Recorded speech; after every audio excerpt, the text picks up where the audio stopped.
सभी लोगों का स्पेक्ट्रम एकेडमी के यूट्यूब चैनल पर स्वागत करती हूँ।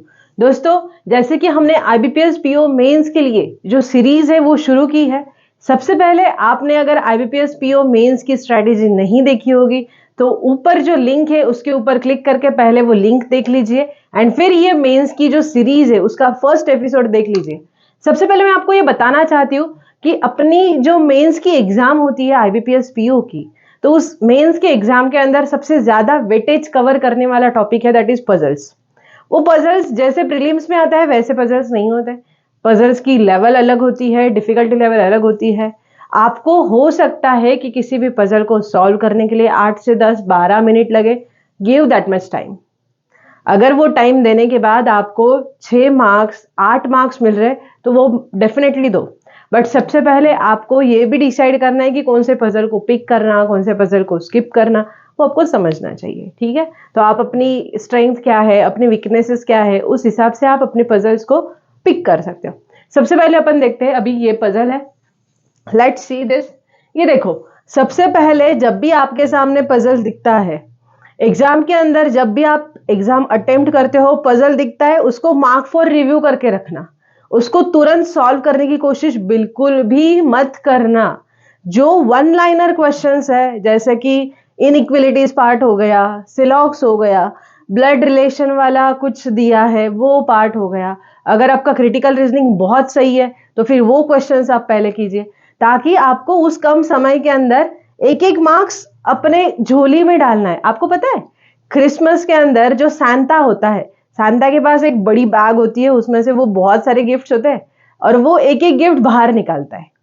बट सबसे पहले वो तो गिफ्ट डालता है ना, तो आपको सबसे पहले क्या करना है, पूरे एग्जाम को गो थ्रू करना है और उसमें से जो क्वेश्चंस डुएबल है, जो कम समय में सॉल्व हो सकते, वो पहले आप सॉल्व करके उसके मार्क्स अपने झोली में डाल दो। और फिर उसके बाद में पजल्स को जो मार्क फॉर रिव्यू किया है उसको एक बार गो थ्रू करो। उसमें से जो पजल आपको दिख रहा है नहीं यार ये पजल मैं अच्छे से सॉल्व कर सकती हूँ, उसी को पिक करना। ठीक है, चलो now let's see this. This is a question of sitting arrangement. 9 लोगों की सिटिंग अरेंजमेंट है। चलो देखते हैं उसमें क्या दिखा है।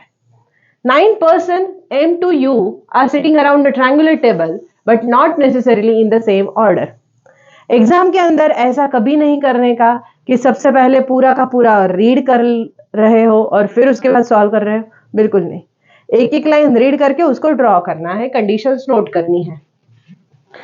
आपने बहुत सारे लोगों को आदत होगी कि वो प्री के पजल्स विदाउट कंडीशन लिख के भी सॉल्व करते थे, राइट? बट अभी ये मेंस है, मेंस के अंदर आप बिना कंडीशन लिखे क्वेश्चन सॉल्व नहीं कर सकते, तो आपको कंडीशन लिखने की आदत बनानी है। ठीक है, चलो let's see. 9 persons M to U are sitting around a triangular table but not necessarily in the same order. 2 persons are sitting at each side of the table. 1 person is sitting at each corner of the table. सबसे पहले अपन figure draw कर लेते हैं। This is a triangle. 2 लोग side में बैठे and corner में एक एक बंदा बैठा है। ठीक है, then the person sitting at the corner face away from the table.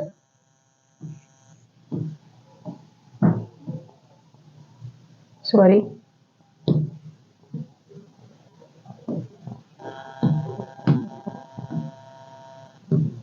and the person sitting at the sides face towards the table.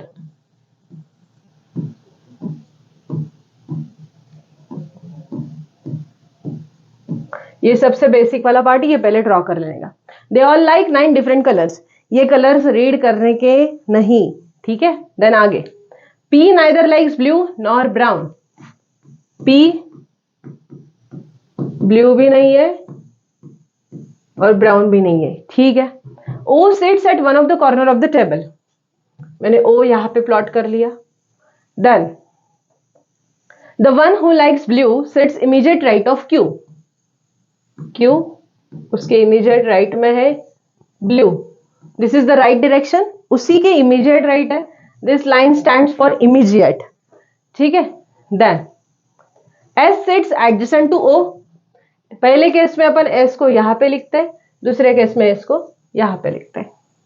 Then P sits second to the left of the one who likes orange. This is orange. Second to the left, this is P. ठीक है। R likes yellow and sit at one of the corner.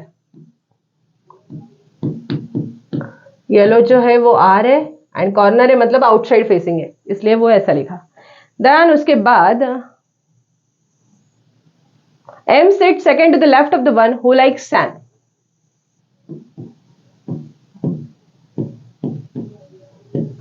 Second to the left. Then N neither likes sand nor orange. N sand नहीं है, N orange भी नहीं है। Then the one who likes gray sits second to the right of the one who likes pink. Second to the right, gray. Then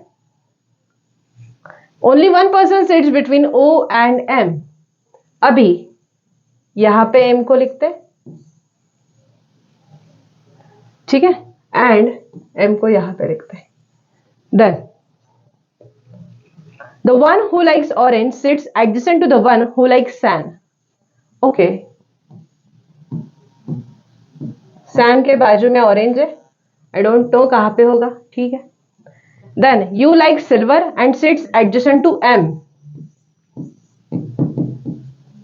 you silver, right, and sits adjacent to M. U के बाजू में M है। Then M who does not like pink, M pink नहीं है, ठीक है। Then the one who likes pink sits immediate left of you. Okay, मतलब ये पिंक यहां पे आया, पिंक यू एम ऐसा आएगा, ठीक है। मतलब एस को पिंक करेंगे, नहीं है, नहीं पॉसिबल, यहां पे एस पॉसिबल ही नहीं होगा, तो फिर यहां पे ऐसा कर सकते हैं, ये पिंक, ये यू, फिर M. Clear? This will be pink, this is U silver. ये पॉसिबिलिटी आ ही नहीं रही, तो अपन इसको कैंसिल कर देते हैं।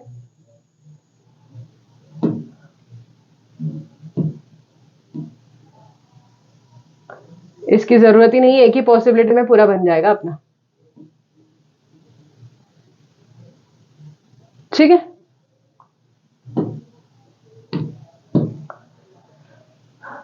एम यहां तक पहुंच गए। Immediate left of you. Two persons sit between N and T. Okay, N and T के बीच में दो लोग बैठे हैं। ये देखो, ये एक कंडीशन है, फिर उसके बाद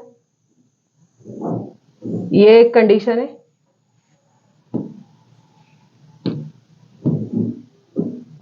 फिर उसके बाद ये एक कंडीशन है, ये है, ये एक कंडीशन है, और फिर ये। बस अभी इतनी सारी कंडीशंस को अपन को देखना है। नाउ लेट्स सी, यहां पे ये तो कंडीशन अपनी हो गई। अभी देखते हैं, एम है, फिर एम के बाद क्या बोल रहे हैं, एम के बाद एक छोड़ के सैन है, एम यहां पे ये आ गया सैन,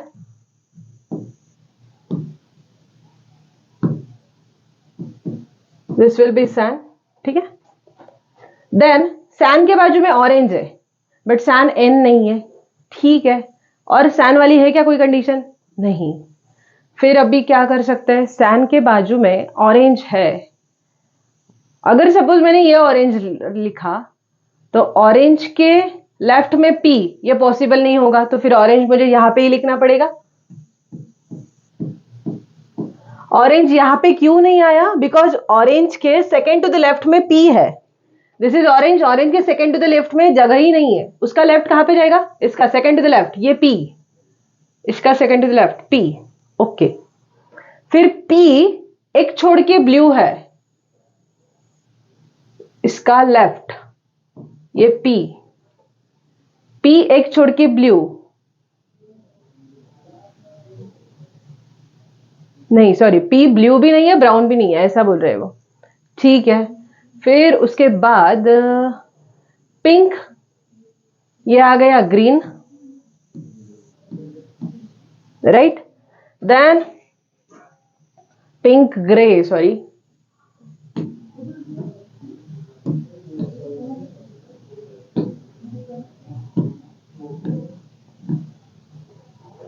ये ग्रे। देन उसके बाद मतलब अपनी ये भी कंडीशन हो गई, ये भी हो गया, देन ये भी हो गया।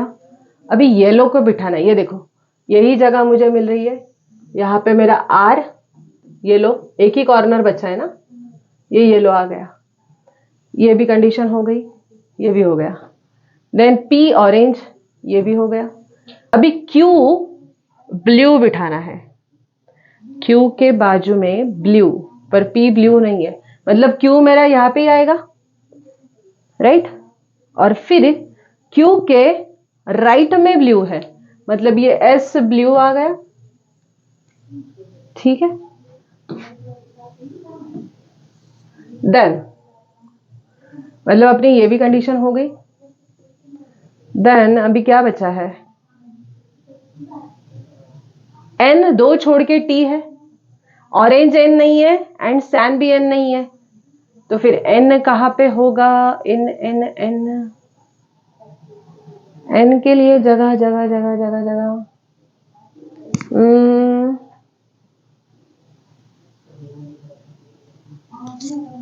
ऑरेंज भी नहीं है सैन भी नहीं है, इनके लिए क्या जगह हो सकती है,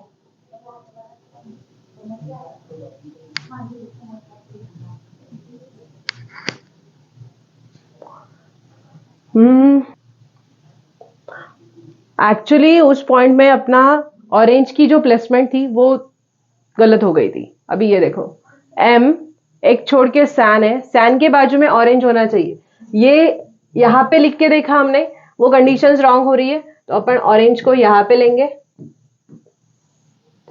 ये ऑरेंज हो गया। फिर ऑरेंज का सेकेंड टू द लेफ्ट में पी है, आउटसाइड है, उसका लेफ्ट कहा जाएगा, इस साइड, दिस इज पी, ठीक है, ये भी हो गया। फिर देन आर येलो, वो भी हो गई है कंडीशन, ये भी हो गया, देन ये भी हो गया। फिर अभी पिंक, पिंक के सेकेंड टू द राइट में, ये आउटसाइड फेसिंग है, सेकेंड टू द राइट, यहां पे उसका ये ग्रे आ गया, ठीक है, ये भी कंडीशंस डन।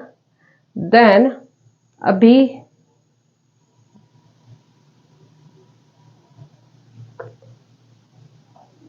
क्या बचा है, Q blue, Q blue, Q के बाजू में ब्लू होना चाहिए, क्यू के राइट में ब्लू होना चाहिए।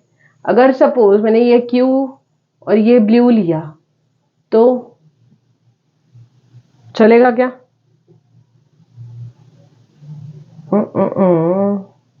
अगर सपोज मैंने ये ऑरेंज है उसको क्यू लेती हूँ, फिर इसको ब्लू लिया, ठीक है, बिकॉज एन दो छोड़ के टी भी बिठाना है, एन सैन नहीं है, तो फिर ये एन, ये दो छोड़ के ये टी हो गया, ठीक है। अभी क्या बचा, ये भी हुआ।